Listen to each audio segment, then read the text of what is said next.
Kita sangat memerlukan tuntunan Tuhan. Tuntunan yang memungkinkan kita membuat keputusan-keputusan yang tepat. Berita baik, Tuhan bersedia menuntun kita. Untuk itu, kita perlu melakukan tuning in atau menyelaraskan hati kita dengan hati Tuhan. Bagaimana caranya? Dengan melihat teladan yang Yesus berikan, kita akan mengetahui langkah-langkah yang diperlukan agar kita mengalami tuntunan Tuhan yang membawa kita ke masa depan indah yang Ia rencanakan. Komunikasi dan keakraban dengan Tuhan akan meningkatkan kepekaan kita terhadap tuntunannya.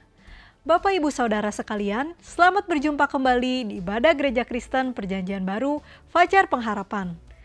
Bagaimanakah melakukan silence and solitude? Langkah-langkah praktis apa yang perlu dilakukan untuk berkontemplasi? Temukan jawabannya dengan mengikuti workshop Silence and Solitude bersama dengan Dr. Bambang Wijaya pada hari Jumat tanggal 18 Agustus pukul 7 malam di Jalan Pasir Koja 58. Segera daftarkan diri saudara dengan mengirimkan nama saudara ke nomor WhatsApp yang tertera di layar. Hadiri pertemuan doa Selah yang akan dilaksanakan pada hari Rabu 16 Agustus 2023 pukul 10 pagi di Jalan Pasir Koja 58 Bandung. Selain itu, Anda juga dapat mengikuti doa pagi setiap hari Sabtu pukul 5:30 pagi yang akan menyegarkan rohani Anda.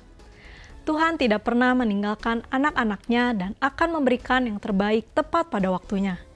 Kirimkan beban doa Anda ke nomor WA 0811-841-765.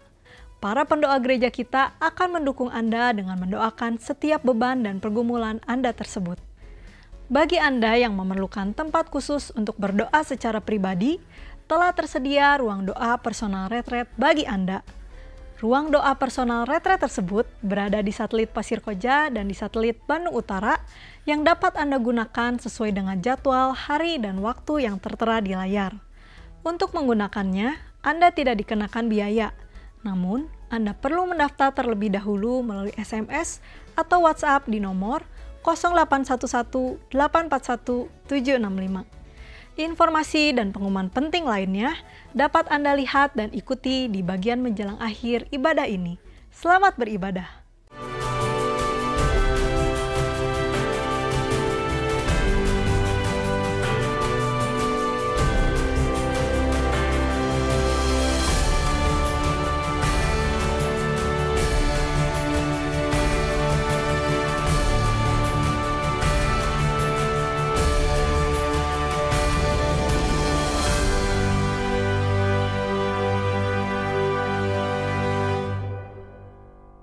Kita sangat memerlukan tuntunan Tuhan di setiap waktu. Sebab sebagaimana yang acap kali saya utarakan, kehidupan di dunia ini sesungguhnya merupakan suatu rangkaian keputusan. Setiap hari, baik disadari ataupun tidak, entah suka ataupun tidak suka, kita dihadapkan kepada keharusan untuk membuat berbagai keputusan. Mulai dari keputusan dalam hal-hal yang sederhana, seperti pakaian mana yang hendak kita kenakan, sampai kepada hal-hal yang tidak sederhana, yaitu seperti keputusan tentang siapakah yang akan menjadi pasangan hidup kita. Perlu dipahami bahwa keputusan-keputusan yang kita ambil akan menentukan keadaan kita, baik keadaan di masa kini maupun di masa yang akan datang. Sebab keputusan-keputusan yang tepat akan membuahkan kebahagiaan, sedangkan keputusan-keputusan yang keliru akan mendatangkan penyesalan. Singkat kata, kita menjadi diri kita hari ini adalah karena keputusan-keputusan yang kita buat di masa lampau. Sedangkan sebagai seorang manusia yang terbatas, baik terbatas dalam hal hikmat maupun kemampuan, acap kali kita tidak mengetahui pilihan mana yang sebaiknya kita ambil dan keputusan apa yang seharusnya kita buat.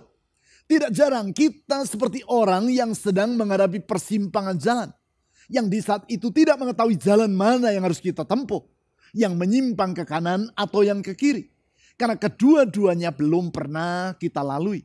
Selain itu, apa yang akan terjadi bila kita memutuskan untuk menempuh salah satunya juga tidak kita ketahui. Tentu akanlah sangat menolong apabila dalam situasi seperti itu kita didampingi oleh seseorang yang sangat mengenal seluk-beluk dari jalan-jalan yang ada di hadapan kita. Atau kita membawa handphone yang dilengkapi dengan software navigasi atau aplikasi penunjuk jalan seperti Waze, Google Maps, atau yang sejenisnya. Tuntunan dari orang yang mendampingi kita itu atau dari Waze akanlah sangat membantu kita dalam membuat keputusan tentang jalan mana yang harus kita lewati. Demikian juga dalam hal keputusan-keputusan yang harus kita buat dalam kehidupan sehari-hari. Tuntunan Tuhan akanlah sangat menolong kita. Karena Tuhan adalah pribadi yang maha tahu dan maha baik. Maka tuntunannya tidak akan pernah keliru. Bersyukur Tuhan Yesus mau menuntun kita. Sebab sebagaimana yang telah saya uraikan di dalam khotbah di minggu ketiga bulan Juli yang lalu. Dia adalah gembala yang baik dan yang bersedia menuntun kita kawanan dombanya. Dan tuntunannya, Ia membawa kita ke hari depan yang indah seperti yang telah Ia rencanakan. Indahnya tuntunan Tuhan tersebut berkali-kali saya alami dalam kehidupan saya. Salah satunya yaitu tuntunan yang Ia berikan sehingga anak saya memperoleh beasiswa penuh dari University of Texas di Amerika Serikat. Kisahnya adalah sebagai berikut. Hari itu, saya mengantar anak saya untuk meninjau kampus UTA atau University of Texas di kota Arlington. Setelah meninjau kampus dengan mengikuti campus tour, anak saya pergi ke kantor registrar atau kantor tempat pendaftaran mahasiswa yang terletak di lantai 2 dari gedung administrasi UTA. Sedangkan saya menunggu di lantai bawah. Sementara menunggu, saya merasa ada dorongan dalam hati saya untuk melihat-lihat papan pengumuman yang terletak pada dinding di salah satu sudut dari kantor tersebut. Di sekitar papan pengumuman itu tertempel berbagai macam poster, seperti poster iklan tentang konser musik, pengumuman tentang pertandingan olahraga, dan berbagai pengumuman yang tidak penting lainnya. Di antara poster-poster itu terselip sebuah pengumuman yang berukuran kecil. Pengumuman tentang beasiswa penuh bagi para mahasiswa yang memenuhi syarat. Pengumuman yang tidak menyolok dan yang bila orang tidak memeriksanya dengan teliti pasti akan terlewat dan tidak akan terbaca. Sementara saya membaca pengumuman tentang beasiswa yang berukuran sekitar 10 kali 15 cm tersebut, anak saya datang dengan membawa berkas-berkas pendaftaran.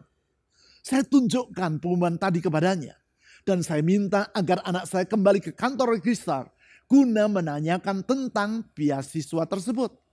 Menuruti nasihat saya, anak saya kembali ke kantor pendaftaran mahasiswa tadi untuk mendapatkan penjelasan. Ternyata memang benar bahwa University of Texas menyediakan beasiswa penuh bagi para mahasiswa yang memenuhi syarat. Bukan itu saja, ternyata anak saya memenuhi syarat untuk mendapatkannya. Alhasil, anak saya dapat berkuliah di University of Texas di kota Arlington secara gratis. Ia sama sekali tidak perlu membayar uang kuliah sepeser pun juga. Ia hanya perlu membayar biaya asrama saja. Dengan demikian, saya tidak perlu mengeluarkan biaya puluhan ribu US dollar agar anak saya dapat berkuliah di situ. Yang menarik, pengumuman tentang beasiswa tadi tidak ditampilkan di website dari perguruan tinggi tersebut. Ia hanya tertempel secara sangat tidak menyolok di papan pengumuman yang berada di sudut dinding yang agak tersembunyi. Padahal di zaman sekarang yang serba online ini, pengumuman seperti itu akan selalu ditempatkan di website dan tidak akan ditempelkan di papan pengumuman. Sehingga kalau saja siang itu saya tidak memperoleh dorongan untuk pergi dan melihat-lihat papan pengumuman tadi, maka saya maupun anak saya tidak akan mengetahui tentang adanya beasiswa tersebut. Saya percaya bahwa melalui dorongan dalam hati tadi, Tuhan telah menuntun saya.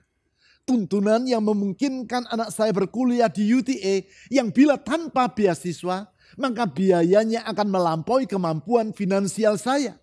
Tuntunan Tuhan seperti itu acap kali saya alami. Termasuk tuntunannya untuk membeli gedung tempat di mana gereja kita saat ini berada. tuntunan yang memungkinkan saya membuat keputusan-keputusan yang saya syukuri dan yang tidak akan saya sesali. Sebab keputusan-keputusan tersebut telah membuka hari esok yang indah, baik bagi jemaat maupun kehidupan saya secara pribadi dan keluarga. Kalau saudara bertanya, bagaimana cara Tuhan dalam menyampaikan tuntunannya kepada saya? Saya akan menjawab, hampir semua tuntunan yang saya alami, Tuhan sampaikan melalui bisikan di dalam hati. Ia tidak menyampaikannya dengan suara yang menggelegar dari langit.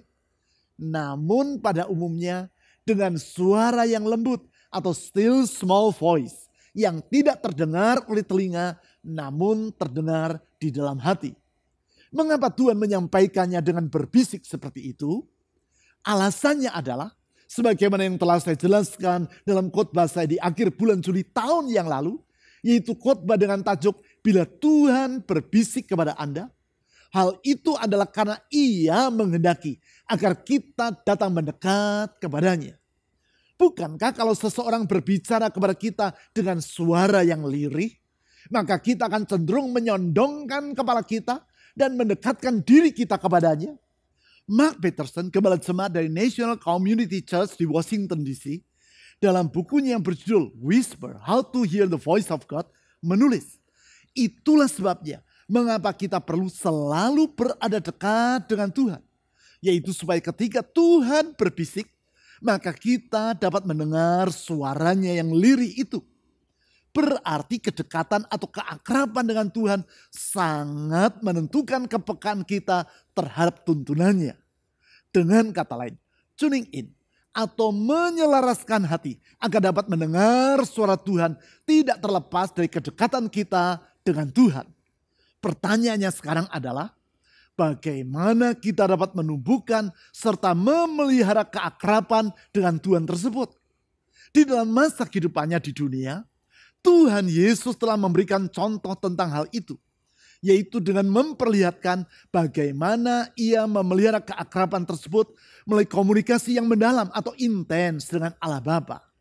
Prinsip ini adalah sangat mendasar, sebab tanpa usah saya menjelaskannya secara panjang lebar, tentu saudara sangat memahami bahwa keakraban saudara dengan seseorang sangatlah ditentukan oleh intensitas dari komunikasi yang saudara lakukan dengan yang bersangkutan.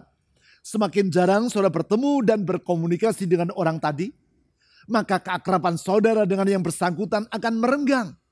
Pada satu titik, bisa jadi hubungan saudara dengan orang tersebut sama seperti relasi dari dua orang yang tidak saling mengenal satu sama lain. Sebaliknya, semakin sering saudara berkomunikasi dengan orang tersebut, apalagi bila komunikasi itu merupakan komunikasi yang bermutu dan bukan sekadar basa-basi, maka semakin akrab dan terpeliharalah relasi saudara dengan dirinya. Komunikasi yang mendalam atau intens dengan Allah Bapa seperti itulah yang dapat kita lihat dalam kehidupan Yesus, yaitu yang antara lain dicatat di dalam Markus pasal 1 ayat 35 sampai 39. Melaluinya kita dapat melihat bagaimana Tuhan Yesus memelihara keakrabannya dengan Allah Bapa. Mari kita baca ayat-ayat tersebut. Markus pasal 1 ayat 35 sampai 39. Pagi-pagi benar, waktu hari masih gelap, Ia, yaitu Yesus, bangun dan pergi keluar. Ia pergi ke tempat yang terpencil dan berdoa di sana. Simon dan kawan-kawannya pun mencari-cari dia. Ketika mereka menemukannya, mereka berkata kepadanya, "Semua orang mencari engkau." Jawab Yesus, "Marilah kita pergi ke tempat lain, ke kota-kota sekitar ini, supaya di sana aku juga memberitakan Injil, karena untuk itulah aku datang." Ayat 39. Lalu pergilah ia ke seluruh Galilea, memberitakan Injil dalam rumah-rumah ibadat mereka, dan mengusir setan-setan. Peristiwa yang dicatat di ayat-ayat yang baru saja kita baca ini terjadi di Kapernaum, sebuah desa nelayan di pinggir Danau Galilea. Ditulis di ayat 35 bahwa pada hari itu, yaitu pagi-pagi benar, ketika hari masih gelap, Yesus telah bangun dan pergi keluar dari rumah tempat ia menginap. Ia pergi ke tempat yang terpencil untuk berdoa di sana. Dari catatan tersebut kita dapat melihat bahwasanya Yesus menempatkan keakrabannya dengan Allah Bapa sebagai prioritas yang utama. Keakraban yang ia pelihara melalui komunikasi yang mendalam dengan Bapanya. Sehingga sebelum ia melakukan hal-hal yang lain di sepanjang hari itu, maka hal pertama yang ia lakukan adalah terlebih dulu mengambil waktu untuk berkomunikasi dengan Bapanya. Melalui komunikasi dalam doa tersebut, Yesus memelihara keakrabannya dengan Allah Bapa. Teladan yang Yesus berikan ini mengajar kita tentang pentingnya untuk menempatkan keakraban dengan Allah sebagai prioritas yang utama dalam kehidupan kita. Dan bahwasanya doa merupakan sarana yang penting untuk memelihara keakraban tersebut. Selain itu, melalui teladan yang Yesus berikan dan dengan memberikan perhatian kepada ayat 35-37, kita juga dapat melihat bahwasanya guna memelihara keakraban dengan Tuhan, ada beberapa hal yang diperlukan. Yaitu yang pertama, waktu yang sesuai. Saya ulangi. Guna memelihara keakraban dengan Tuhan diperlukan waktu yang sesuai. Yang saya maksudkan di sini adalah waktu yang sesuai untuk berkomunikasi dengan Tuhan secara mendalam atau intens. Bukan berarti kita tidak dapat dan tidak boleh berkomunikasi dengan Tuhan di setiap waktu. Tentu kita boleh berkomunikasi dengan Tuhan kapan saja. Namun dalam kaitan upaya memelihara keakraban dengan Tuhan, diperlukan waktu yang tepat di mana kita dapat berkomunikasi dengan dirinya secara intens. Itulah komunikasi dalam waktu yang cukup. Bukan sekadar 1-2 menit seperti doa sebelum makan. Lebih jauh, yang saya maksudkan dengan waktu yang tepat tadi adalah waktu yang sesuai dengan jadwal kegiatan saudara sehari-hari dan yang sesuai dengan tipe kepribadian saudara. Waktu yang sesuai sehingga di saat tersebut pikiran saudara berada dalam keadaan yang segar dan saudara dapat berkonsentrasi secara baik. Bukan waktu di mana saudara dalam keadaan terkantuk-kantuk, sulit untuk berpikir secara jernih dan yang membuat saudara sulit untuk berkomunikasi secara baik dengan siapa saja termasuk dengan Tuhan. Tentang hal itu, setiap orang memiliki tipe kepribadian yang berbeda-beda. Bagi orang-orang tertentu, pagi hari merupakan waktu yang sesuai bagi dirinya untuk berkomunikasi secara mendalam. Sebab di pagi hari, begitu ia bangun tidur, pikirannya langsung terasa jernih. Dan ia langsung bersemangat untuk melakukan ini dan itu. Sedangkan di malam hari, belum larut malam pun, ia sudah merasa mengantuk dan sulit untuk berpikir dengan jernih. Orang yang seperti ini adalah pribadi yang bertipe pagi hari. Sebaliknya bagi orang yang bertipe malam hari, ketika bangun pagi, ia tidak dapat langsung berpikir dengan jernih. Ia harus bergolek terlebih dulu barang setengah sampai 1 jam di tempat tidurnya, dan barulah rasa kantuknya akan hilang serta siap untuk melakukan kegiatan sehari-hari. Sedangkan di malam hari, semakin larut malam, maka pikirannya akan semakin bertambah jernih dan semangat dalam dirinya juga akan semakin bertambah. Sekarang, bila saudara termasuk pribadi dengan tipe pagi hari, maka sediakanlah waktu di pagi hari untuk berkomunikasi dengan Tuhan guna menjalin kedekatan dengan dirinya. Sedangkan bila saudara termasuk pribadi tipe malam hari, sediakanlah waktu untuk berdoa secara intens tersebut di malam hari. Dengan demikian, maka saudara dapat berkomunikasi dengan Tuhan dalam waktu yang cukup, yaitu barang 10-15 menit atau lebih, dan di dalam kondisi yang tepat. Itulah kondisi di mana saudara dalam keadaan yang segar, mampu berpikir secara jernih, dan bukan dalam keadaan terkantuk-kantuk. Mungkin ada di antara saudara yang bertanya, "Pak, saya termasuk pribadi dengan tipe apa ya? Sebab ketika bangun pagi, saya sulit untuk langsung berpikir dengan jernih. Sedangkan di malam hari, sebelum larut malam pun, saya sudah merasa mengantuk dan tidak bersemangat untuk melakukan ini dan itu." Nah, kalau itu keadaan saudara, maka saudara bukanlah pribadi dengan tipe pagi maupun tipe malam, tetapi yang bertipe pemalas. Yang perlu saudara lakukan adalah mendisiplinkan diri dan tidak membiarkan kemalasan menguasai diri saudara. Atau mungkin ada juga di antara saudara yang bertanya, lalu bagaimana dengan Yesus? Dia termasuk pribadi dengan tipe apa? Tipe pagi atau tipe malam? Melihat catatan Alkitab tentang kebiasaan Yesus dalam menyediakan waktu untuk berkomunikasi dengan Allah Bapa, maka kita dapat menyimpulkan bahwa Yesus adalah pribadi dengan tipe segala waktu. Ia bukan pribadi yang hanya bertipe pagi atau bertipe malam saja. Itu sebabnya di ayat 35 tadi ditulis, pagi-pagi benar, waktu hari masih gelap, ia bangun dan berdoa. Sedangkan di lain waktu, yaitu seperti yang antara lain ditulis di dalam Lukas pasal 6 ayat 12, Yesus berdoa sepanjang malam kepada Bapanya. Artinya, Yesus dapat berkomunikasi secara mendalam atau intens dengan Allah Bapa di segala waktu, tidak hanya di pagi atau di malam hari saja. Sedangkan bila saudara bukan pribadi dengan tipe segala waktu, maka pahamilah tipe kepribadian saudara.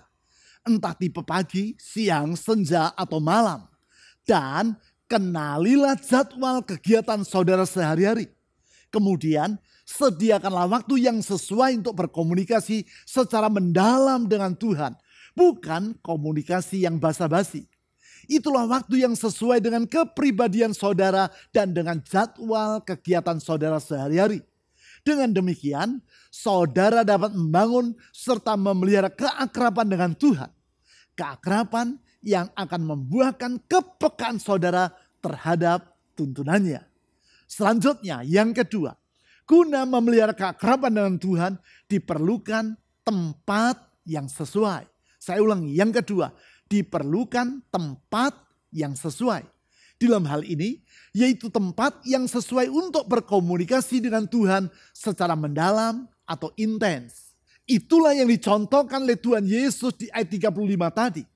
Di situ ditulis, ia pergi ke tempat yang terpencil dan berdoa di sana. Yang dimaksudkan dengan tempat yang terpencil di ayat ini adalah tempat yang jauh dari keramaian. Sehingga Yesus dapat berdoa di situ tanpa diganggu oleh orang lain. Tindakan Yesus ini berulang kali dicatat dalam Alkitab. Di antaranya di dalam Matius pasal 14 ayat 23. Yaitu ia naik ke atas bukit untuk berdoa seorang diri di sana. Selain itu di dalam Lukas pasal 5 ayat 16. Yaitu ia pergi dan berdoa di tempat-tempat yang terpencil. Tentu saja bukan berarti Yesus hanya berdoa di tempat yang sunyi dan terpencil. Bukan. Sebab Alkitab mencatat bahwa Yesus juga berdoa di tengah keramaian orang banyak. Contohnya yaitu sebelum ia membangkitkan Lazarus dari kematian. Dalam Yohanes pasal 11 ayat 41 sampai 42 ditulis. Pada saat itu Yesus berdoa di antara kerumunan orang banyak yang mengikuti dirinya ke tempat Lazarus dikuburkan. Memang kita dapat berdoa di mana saja. Namun agar kita dapat berkomunikasi secara intens dengan Tuhan, yaitu dengan berdoa dalam waktu yang cukup antara 10 sampai 15 menit atau lebih, maka akanlah baik apabila kita melakukannya di tempat yang sesuai, yaitu tempat di mana kita tidak terganggu oleh orang lain. Tempat tersebut tidak harus selalu di tempat yang terpencil atau di bukit, namun dapat di mana saja. Seperti di rumah kita sendiri, di gedung gereja, maupun di sekolah atau di tempat kita bekerja. Yang penting adalah di tempat tersebut kita dapat menyendiri tanpa terganggu oleh orang lain. Sebagai contoh, kalau di rumah, maka saudara dapat melakukannya di ruang keluarga atau di meja makan. Yaitu ketika orang-orang serumah belum bangun dari tidur atau sudah berlayar di lautan teduh dalam tidur mereka.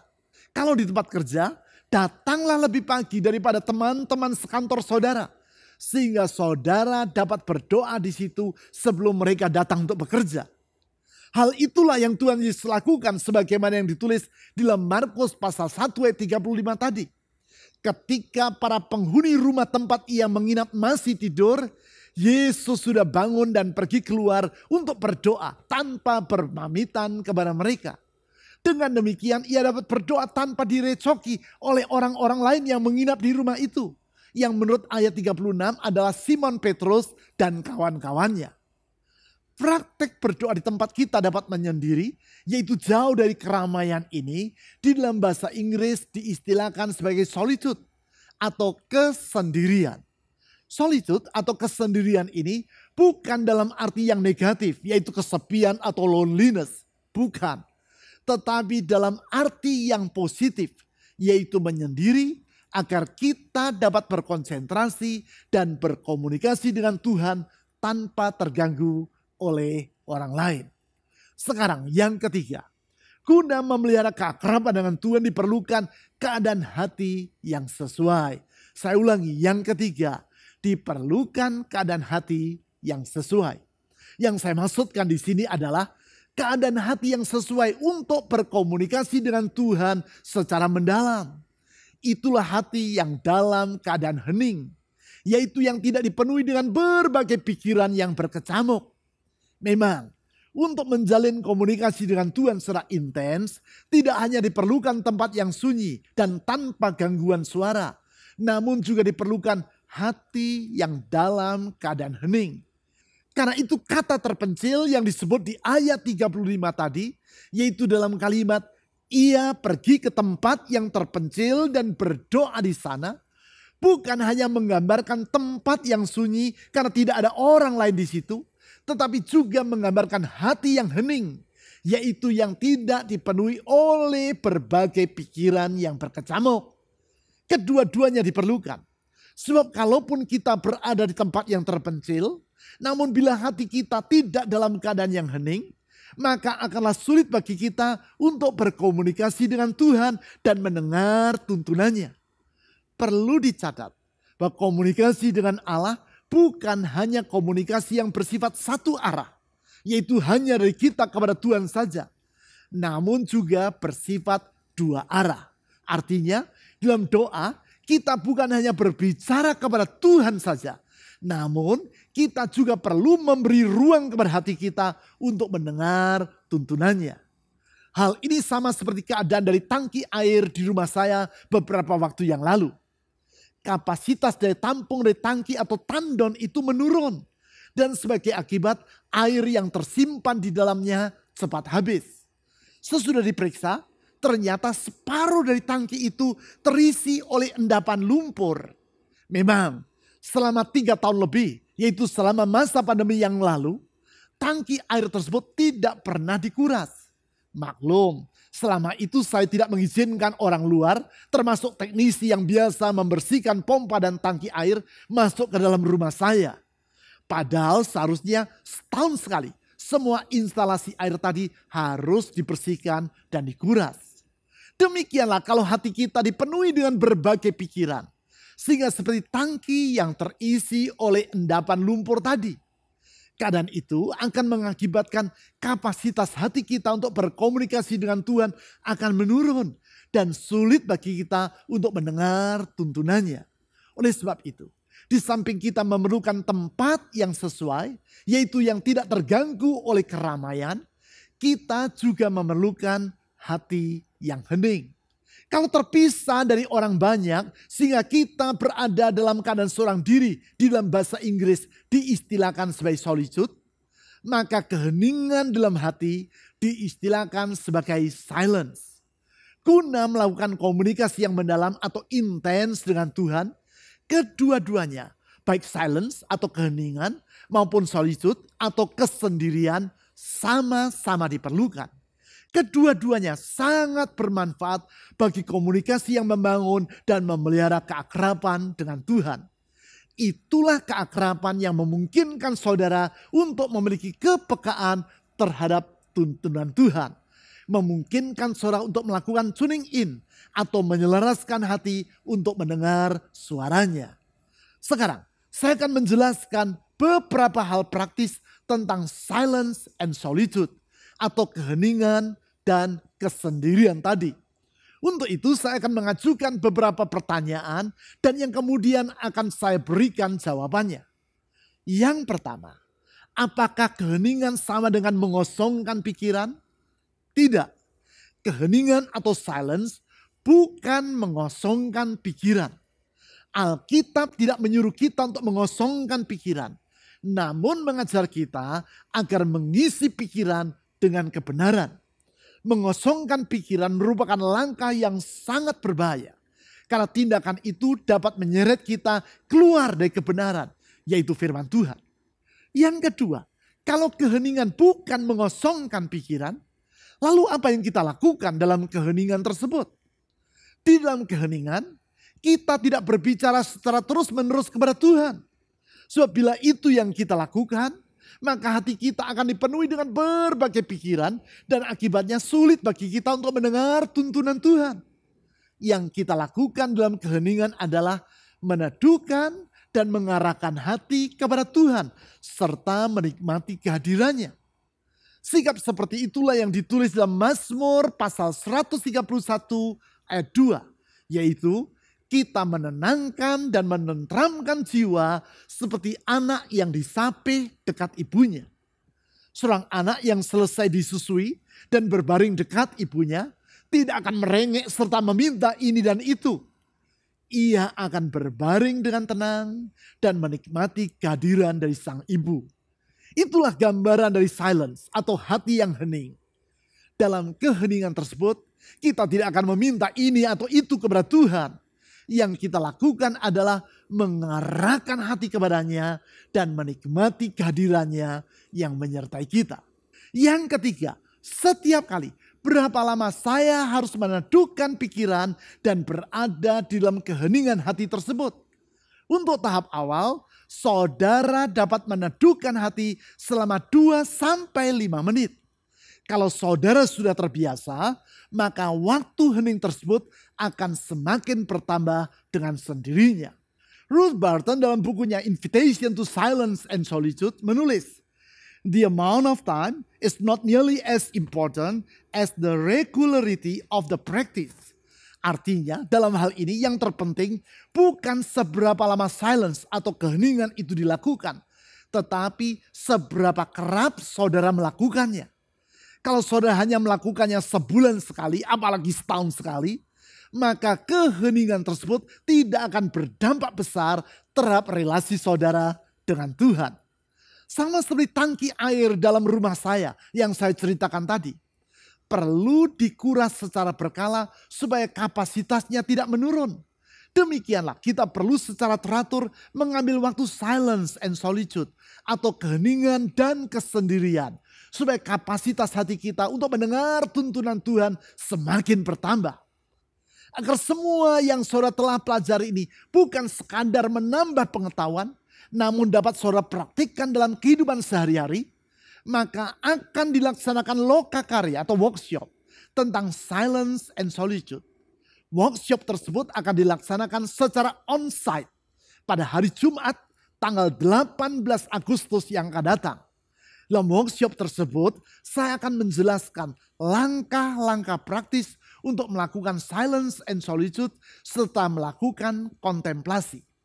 Dalam pertemuan tersebut akan dibagikan handout atau makalah. Oleh karena itu, untuk mengikuti workshop tersebut, saudara perlu mendaftar terlebih dulu. Pendaftaran dapat saudara lakukan dengan mengirim nama saudara melalui WhatsApp ke nomor telepon yang ditayangkan di hadapan saudara. Setiap saudara perlu mendaftar secara masing-masing agar jumlah handout yang disiapkan sesuai dengan jumlah pendaftar. Mari sekarang kita mengutarakan kerinduan kita untuk berada dekat dengan Tuhan Yesus melalui doa kepadanya. Sesungguhnya bukan saja Tuhan Yesus bersedia untuk berada dekat dengan kita. Lebih daripada itu, Ia ingin agar kita berada dekat dengan dirinya. Keinginan karena anugerahnya tersebut terlihat dalam kesediaannya untuk mengorbankan dirinya sampai mati di kayu salib. Pengorbanan yang memperdamaikan serta memulihkan relasi kita dengan Allah. Pengorbanan Kristus yang akan kita ingat melalui perjamuan kudus yang sebentar lagi akan kita laksanakan. Pengorbanan Kristus yang memungkinkan kita memandang hari esok dengan penuh pengharapan. Namun sebelum itu, mari kita terlebih dulu berdoa. Tuhan Yesus, kami bersyukur karena anugerah-Mu begitu sangat besar. Anugerah yang telah Engkau tunjukkan melalui pengorbanan-Mu sampai mati di kayu salib. Yang melaluinya Engkau memulihkan relasi kami dengan Allah. Memulihkan hati kami sehingga kami dapat berkomunikasi kembali dengan Tuhan. Tuhan Yesus, tolong kami untuk memahami betapa kami perlu tuntunan-Mu. Dan betapa untuk itu kami memerlukan hidup yang dekat dan akrab dengan Engkau. Tuhan Yesus, kami rindu untuk hidup senantiasa dekat dengan diri-Mu. Karena hanya dekat dengan Engkau, hati kami akan tenang. Hanya dekat dengan Engkau, kami akan menjadi peka terhadap tuntunan-Mu yang sangat kami perlukan itu.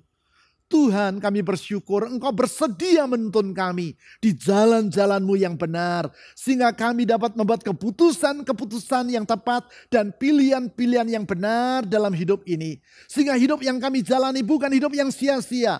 Bukan hidup yang kami sesali, tetapi hidup yang kami syukuri. Tuhan Yesus, saya percaya kasih-Mu, kesetiaan-Mu, hikmat-Mu tidak terbatas. Oleh karena itu kami menyerahkan hidup ini ke dalam tangan Tuhan. Tuntun dan pimpinlah hidup kami. Tuhan Yesus, gembala yang baik, yang mengorbankan dirinya bagi kawanan dombanya. Ulurkan tangan kasih-Mu, menjamah setiap orang yang memerlukan Engkau. Kasih-Mu yang menyembuhkan, kasih-Mu yang memulihkan, kasih-Mu yang membuka jalan, kasih-Mu yang membentangkan hari esok yang baru dan yang penuh dengan pengharapan itu. Tuhan Yesus, ulurkan kuasa-Mu yang penuh dengan mujizat itu. Karena kami percaya kuasa mujizat Tuhan tidak pernah berakhir dan tetap berlaku sampai kepada hari ini. Tuhan, kepada-Mu kami berharap dan di dalam nama-Mu, yaitu nama Yesus Kristus, Tuhan dan Juru Selamat yang hidup, kami telah berdoa. Amin.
Mari kita menyiapkan hati kita untuk mengambil bagian di dalam perjamuan kudus.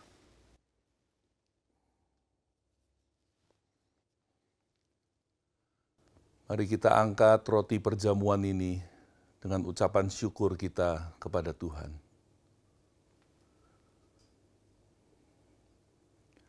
Tuhan, kami bersyukur kepada-Mu saat ini, saat di mana kami dapat mengambil bagian di dalam perjamuan kudus, untuk mengingat akan korban-Mu bagi setiap kami.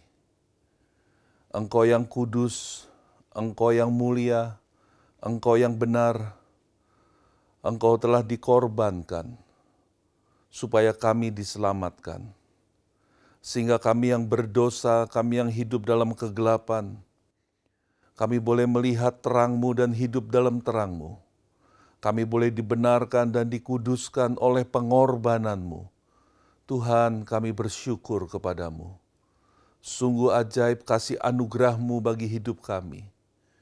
Engkau mengubahkan hidup kami, menutup masa lalu kami dengan kasih-Mu, dan membentangkan masa depan yang baru bagi setiap kami. Sehingga kami dapat hidup dengan pengharapan yang sepenuhnya kepada-Mu. Pengharapan yang tidak pernah mengecewakan. Terima kasih ya Bapa. Terima kasih buat anugerah yang luar biasa, buat kasih yang besar, yang mengubah hidup kami, yang membaharui masa depan kami. Kami mau menyambut sekarang roti perjamuan kudus ini dengan ucapan syukur kami kepadamu di dalam nama Tuhan Yesus Kristus.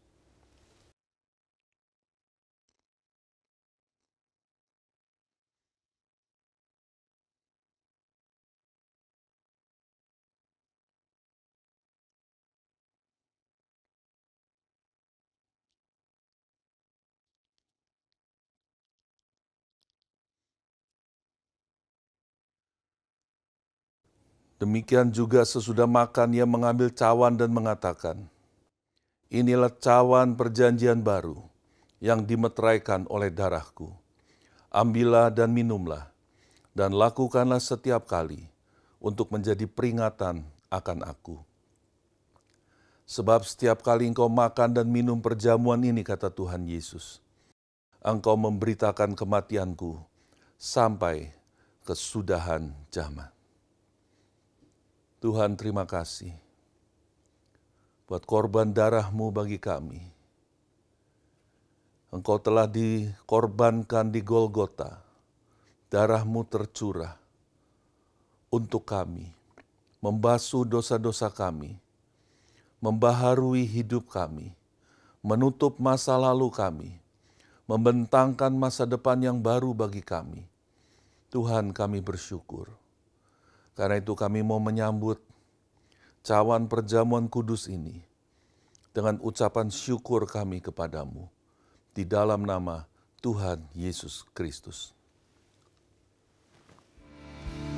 Bersyukur padamu Tuhan, sebab kasih setiamu di dalam hidupku. Anugerah-Mu besar bagiku di setiap langkahku. Ku memuji-Mu, ku bersyukur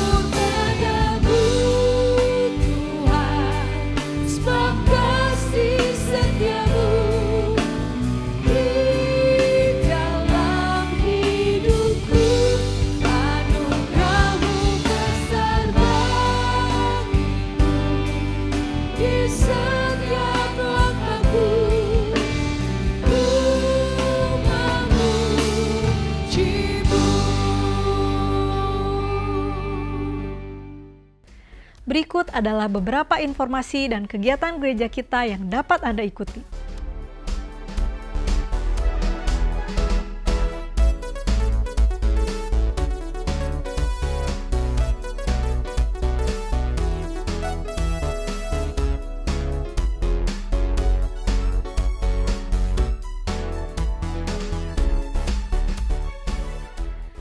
Persembahan dan persepuluhan sebagai ungkapan kasih dan syukur kita kepada Tuhan dapat Anda berikan dengan memasukkannya ke dalam kotak persembahan atau melalui rekening bank atau dengan cara men-scan QR Code dengan menggunakan aplikasi dompet digital. Ibadah online GKPB Fajar Pengharapan dapat Anda ikuti setiap saat mulai hari Sabtu pukul 5 sore melalui YouTube, website, dan aplikasi yang tertera di layar. Berbagai informasi penting lainnya dari gereja kita dapat Anda ikuti melalui website www.fajarpengharapan.net atau melalui aplikasi GKPB Fajar Pengharapan serta Instagram GKPB Fajar Pengharapan. Bapak Ibu Saudara sekalian, sehat selalu dan sampai jumpa minggu depan.